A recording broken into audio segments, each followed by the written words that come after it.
NCERT Series Class 9 Economics. Chapter 4 Food Security in India.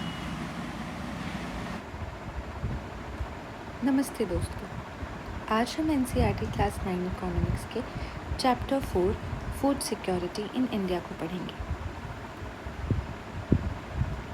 Food security in India के बारे में बात करेंगे। ये चैप्टर बहुत इम्पॉर्टेंट है क्योंकि ये हमें बताता है कि कैसे इंसान तक खाना पहुंच सकता है। So let's dive in and समझते हैं कि फूड सिक्योरिटी क्या होती है और इंडिया में इसका मतलब क्या होता है। फूड सिक्योरिटी क्या है? तो फूड सिक्योरिटी का मतलब है कि हर इंसान के पास सफिशिएंट, सेफ और न्यूट्रिशियस खाना हो जो उनकी डाइटरी नीड्स को मीट करे। इसके पहले 3 पिलर हैं। पहला तो आपका है अवेलेबिलिटी, यानी देश में काफ़ी फूड प्रोड्यूस होना चाहिए या इम्पोर्ट होना चाहिए और गवर्नमेंट के पास बफर स्टॉक भी होना चाहिए। एक्सेसिबिलिटी, खाना हर किसी तक पहुंच सके, कोई बैरियर ना हो। और अफोर्डेबिलिटी, हर इंसान के पास इतना पैसा होना चाहिए कि वह अच्छा खाना खरीद सके। ये 3 चीज़ें इंश्योर करती हैं कि कोई भी भूखा ना रहे।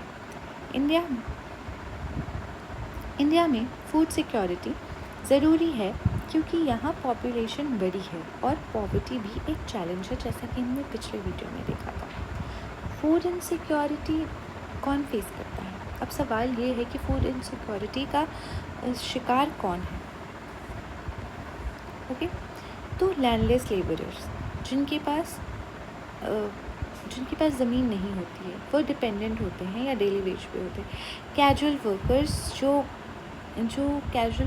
जो सीजनल काम करते हैं, जैसे कंस्ट्रक्शन लेबरर्स। SC/STs या कुछ ऐसे weaker socio economically weaker sections जिनमें आपको कम्युनिटीज़ में पॉवर्टी ज़्यादा होती है। नेचुरल डिज़ास्टर, जैसे कि अफेक्टेड एरियाज़ जहाँ पे फेमाइन आया था, या फिर अगर हम 1943 बंगाल का केस देखेंगे जहाँ पे बहुत सीवियर फेमाइन आया था, तो ये सारी चीज़ों को देख सकते हैं। वहाँ फूड शॉर्टेज हो जाता है। स्टेट जैसे उत्तर प्रदेश, बिहार, झारखंड, उड़ीसा, वेस्ट बंगाल, छत्तीसगढ़ के कुछ पार्ट्स में फूड इनसिक्योरिटी ज़्यादा है क्योंकि वहाँ पॉवर्टी लेवल हाई है। गवर्नमेंट का रोल क्या हो सकता है? तो इंडिया में फूड सिक्योरिटी के लिए गवर्नमेंट क्या करते हैं? पहले तो वो जो है कि वो बफर स्टॉक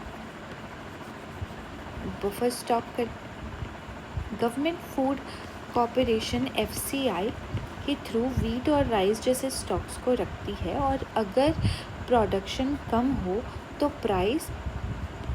प्रोडक्शन जो है वो कम हो तो प्राइस को बढ़ा देती है। तो ये स्टॉक मार्केट में रिलीज़ किया जाता है और लोग खरीदते हैं। फिर एक होता है आपका PDS, that is public distribution system. ये सिस्टम का एक राशन शॉप है जहाँ पे फेयर प्राइस शॉप है। ओके, जहाँ पे गरीबों को सब्सिडाइज रेट्स पे फूड मिलते हैं। ओके, जैसे कि हम कह सकते हैं शुगर, वीट, वीट कह सकते हैं, राइस कह सकते हैं। स्कीम्स की बात करें तो गवर्नमेंट ने कई स्कीम्स लॉन्च की हैं, जैसे मिड डे मील की स्कीम्स जो होती है वो ICDS में जो है इंटीग्रेटेड चाइल्ड डेवलपमेंट सर्विसेज के थ्रू, पॉवर्टी एलिवेशन स्कीम्स के थ्रू। तो ये सारा जो है ताकि स्कूल्स में बच्चों को फ्री में लंच दिया जाता है ताकि न्यूट्रिशन मिले और स्कूल अटेंडेंस भी बढ़े। National food security act NFSA जो है 2013, इसके अंदर 75% जो है वो रूरल और 50% जो है वो अर्बन पॉपुलेशन को सब्सिडाइज फूड ग्रेन्स मिलते हैं। अंत्योदय योजना जो है, इसमें सबसे गरीब फैमिलीज़ को एक्स्ट्रा सब्सिडाइज फूड्स मिलती है। ये सब एफर्ट्स इंश्योर करते हैं कि फूड हर किसी तक पहुँचे। ग्रीन रिवॉल्यूशन और उनके चैलेंजेस की अगर हम बात करते हैं, ये एक्स्ट्रा अगर मैं बता रही हूँ आपको, तो दोस्तों इंडिया में 1960 में ग्रीन रिवॉल्यूशन हुआ जिसमें HYV सीड्स आई। ओके, और उससे क्या हुआ कि सीड्स, फर्टिलाइज़र, इरिगेशंस उससे इन्हांस किया गया। इससे वीट और राइस का प्रोडक्शन बढ़ा और इंडिया में फूड ग्रेन्स में सेल्फ सफिशिएंसी भी आई, लेकिन ये रिवॉल्यूशन सब क्रॉप्स पे बराबर नहीं था, ठीक है। It fell on other crops. दूसरे क्रॉप्स पे ये जैसे कि पल्सेस वगैरह, उसमें अभी भी शॉर्टेज है, ठीक है। पल्सेस जो है दलहन में, वो अभी भी शॉर्टेज है। अब क्या चैलेंज क्या है, दैट इज़ की है कि पॉवर्टी को सबसे पहले एलिवेट करेंगे ऐसे स्कीम से। फिर होता है कि क्लाइमेट चेंज, कभी भी फेमाइन आ सकता है, फेमाइन ड्राउट अगर आपका आ गया तो आप क्या करोगे, ठीक है। चैलेंजेस में आपको 3 चीज़ें रहेंगी। एक तो आपका है कि पॉवर्टी रहेगा, और दूसरा आपका फेमाइन आ सकता है, क्लाइमेट चेंज हो सकता है, और तीसरा आपका हो सकता है अनइक्वल डिस्ट्रीब्यूशन। पीडीएस शॉप्स पे जो है वो यहाँ पे मे बी कभी कभी करप्शन भी हो सकता है, ठीक है, करप्शन भी हो सकता है। तो इस वजह से प्रॉब्लम आ सकती है। पीडीएस में करप्शन लीकेज की वजह से फूड हर तक नहीं पहुंच पाता है। तो कंक्लूजन में हम ये करेंगे कि और यहाँ पे जैसे कि सब्सिडी का जो मतलब कि सब्सिडाइज रेट पे मिलता है, तो वो एक पेमेंट होता है जो गवर्नमेंट करती है प्रोड्यूसर को, कि वो मार्केट प्राइस जो है वो थोड़ा अच्छा से रखे, ठीक है, और कंज्यूमर को लो प्राइस पे मिल जाए और वो अफोर्ड कर सके। तो कंक्लूजन में हम ये देखेंगे, और साथ ही साथ एनसीईआरटी में एक रोल ऑफ कोऑपरेटिव्स भी दिया है फूड सिक्योरिटी में।